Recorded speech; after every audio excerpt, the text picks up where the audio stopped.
Due to certain circumstances, I recently started working at a rural clinic after working at an urban hospital. The hospital I worked at was fiercely competitive, with intense power struggles and factions, and according to my colleagues, I was just zone out that I somehow got involved in the conflicts without even realizing it.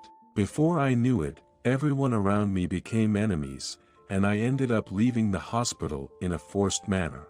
Of course, I hadn't done anything, nor did I have any intention of undermining others. But it became impossible for me to continue working as a doctor, so I decided to change jobs through some connections. I want to work in a peaceful place without any conflicts this time. That's what I said, and a friend introduced me to a rural clinic. The previous director was considering retirement due to age, so I ended up taking over the hospital. When I'm gone, you should rely on Olivia. She's been a nurse at the clinic for a long time. I'm glad to see you, doctor. I met Olivia, who is 15 years older than me, as colleagues in the medical field at first.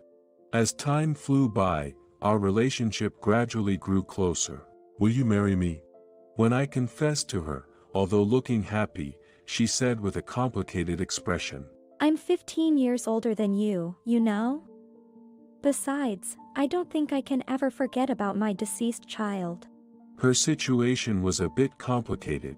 She had given birth to a child when she was in her teens. However, that child was declared brain dead due to an accident. She couldn't forget about her deceased child. Towards her, I kept approaching with my persistence. You don't have to forget. I love you entirely, including your child. Then, she finally gave in. We didn't have a wedding ceremony, just a photo wedding, but she looked most beautiful in her wedding dress, I dare say, more than anyone else in this world. Now, we run the rural clinic as a married couple.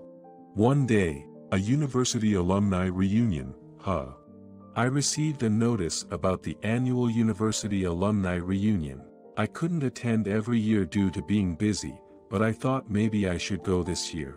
The reason being, from this year on, families are allowed to attend. Since the venue for the alumni reunion was in the city, I thought it would be fun to take Olivia and do some sightseeing while we were at it. That sounds good. Let's definitely go. She was also enthusiastic, so it was decided that we would attend the reunion for the first time. On the day of the reunion, I was enjoying conversations with friends I hadn't seen in a while. Well, Martin, is that you? Gilbert. It's been a while. I sighed inwardly upon meeting someone I didn't particularly want to see. Gilbert had always harbored animosity towards me since our student days. He would compete with me in GPA, and was fixated on being above me in everything. Therefore, when he found out that I had landed a job at a fairly large hospital, he had a very bitter expression. I heard you got fired from that hospital, huh? With a smirk, he approached me. I did. Now I'm the director at a rural clinic. You deal with old folks every day, huh? Oh man, what a shame. While saying a shame out loud, his eyes clearly showed how much he looked down on me. You're probably still single with no chance of meeting anyone, right? No, I got married a while ago. My wife's name is Olivia. Nice to meet you. As Olivia greeted him, she seemed slightly displeased, but he responded. What, is this your wife? She's quite a bit older. How old is she? I'm 15 years older than my husband, but does that have anything to do with you? Upon hearing that, he burst into crude laughter. 15 years older? She's totally an old hag. Well, I guess she's a suitable match for a loser like you, a bottom feeder who can't get any attention from women. Did you just call him a loser? It seemed that Olivia was more irritated by me being insulted than by herself being so. But for me, I couldn't tolerate my beloved wife being mocked. My wife is a doctor at a university hospital, you know? She's 2 years younger than me and a brilliant physician. Unlike my wife, you ended up with an ugly old hag for a spouse. That's enough. However, Olivia pulled my arm to stop me. Her face was filled with more anger than I had ever seen before. Let's stop this, Martin. It's a waste of time talking to such an idiot. Hey, what did you say?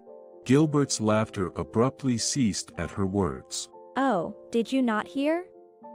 Maybe you should get your ears checked at the ENT. You suck. That's the best you can do for a comeback? It's clear to see the depths of your character as a person. Your wife who married someone like you must be pitiful. Be careful not to get divorced. Unable to say anything in response to Olivia's sharp words, Gilbert just opened and closed his mouth. Taking advantage of that moment, we left the venue. Olivia apologized to me once she calmed down, but I felt so relieved that I wanted to thank her. I truly felt fortunate to be married to her. However, unexpected events would unfold after that. About 6 months had passed since the alumni reunion. We didn't get much chance to talk at the reunion, so how about meeting up again? Your wife can come too.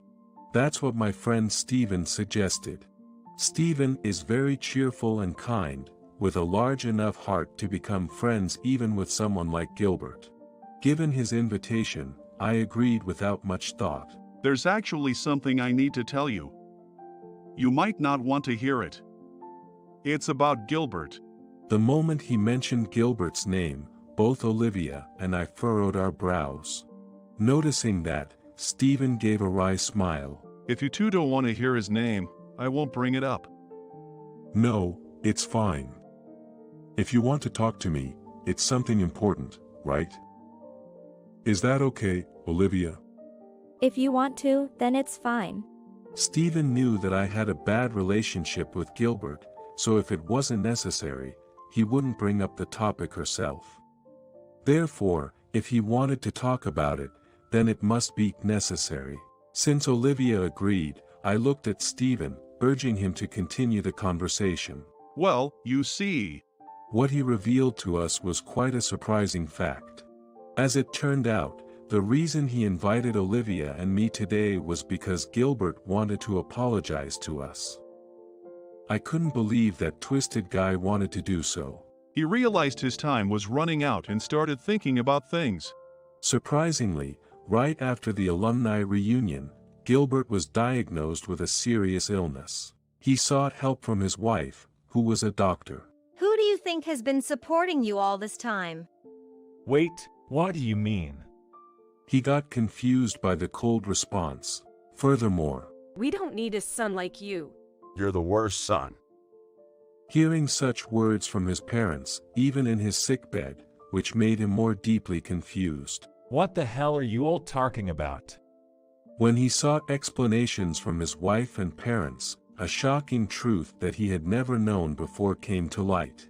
Gilbert had undergone an organ transplant in the past. He had developed a serious illness during his childhood, which prompted him to aspire to become a doctor due to that experience. At that time, the one who provided the organs to him was Olivia's son. Olivia's son named Colin had been declared brain dead due to a traffic accident. I want to do the same as the kid on TV. I want to undergo organ transplantation to help other children. Colin apparently said to Olivia a while back after watching a documentary on TV about a child who underwent organ transplantation to save another child. Even children who are in a state of brain death can donate organs if they have consent from their families, even without their own consent. However, it does not mean that the number of cases is high. As someone in the medical field, I had hoped that organ transplantation would become more active.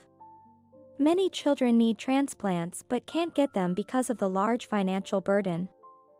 I wanted to reduce the number of such children. Colin's pre-death wishes and Olivia's thoughts as a healthcare worker.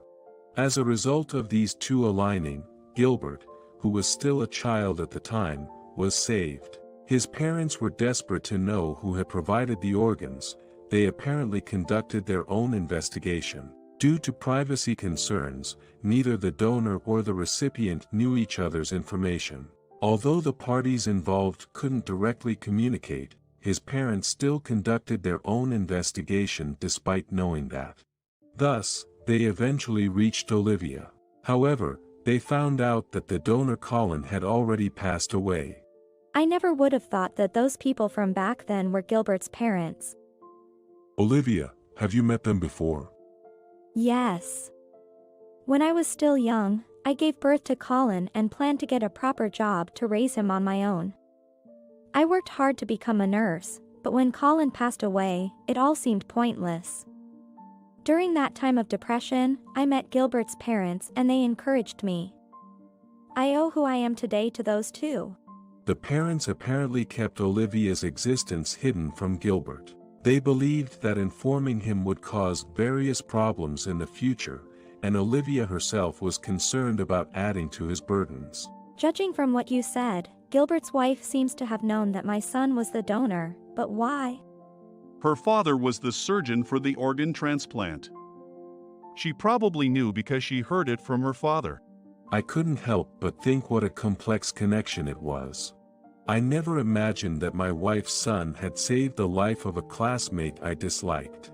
However, Gilbert apparently didn't know about that, and boasted to his family about ridiculing Olivia and me at the alumni reunion as if it were a heroic tale. Knowing everything, Gilbert asked me to apologize to you too. It might be hard to believe, but he sincerely regretted it. If you're willing, would you meet him? If a donor doesn't show up, this might be his last hope. I looked at Olivia, and we hesitated for a moment about what to do. I felt sorry for Gilbert's current situation, but to be honest, I didn't want to meet him. However, Olivia suddenly asked Stephen something. Earlier, you mentioned a donor? Is Gilbert's illness in need of an organ transplant? Yes, but finding a matching donor has been difficult. Maybe I could be a match. I was surprised by her words, and so was Stephen. Since my son Colin was a match, I might be too, right? That might be true, but... Listen, Martin. You don't like Gilbert, and neither do I. But I don't wish for his death. If possible, I want him to survive. I received her straightforward gaze head-on, and nodded vigorously. Sure, you're right. As a healthcare worker, if there's a life we can save right in front of us, we should do everything we can. She smiled at my words. Afterward, Olivia's donor test was conducted immediately. The result, a match with Gilbert. Before the surgery, we met him again, who had become emaciated and almost unrecognizable. Inside of you resides my son. I am here right now to save both you and my son. In response to Olivia's words, Gilbert was speechless, tears streaming down his face. Thus, the surgery was successful. When Gilbert woke up, he repeatedly thanked us. Besides, your son Colin too. Thank you for saving me. Holding Olivia's hand tightly with his thin fingers, like withered branches due to illness, he said while shedding tears. Gilbert recovered rapidly. Before we knew it, we had become frequent visitors to Gilbert's hospital room. Although he apologized again for his past rudeness, saying he deeply regretted it. I can see you're truly sorry, so you don't need to apologize anymore. Let's just be good friends now, shall we? After that, we became close friends, even involving our families. By the way, Gilbert seemed to have been scolded quite a bit by his wife and parents once he recovered, as he looked quite downcast one day when we visited his room. Seeing that, Olivia and I burst into laughter involuntarily. Gilbert's wife and parents apparently realized he had turned over a new leaf, and now they're a close-knit family.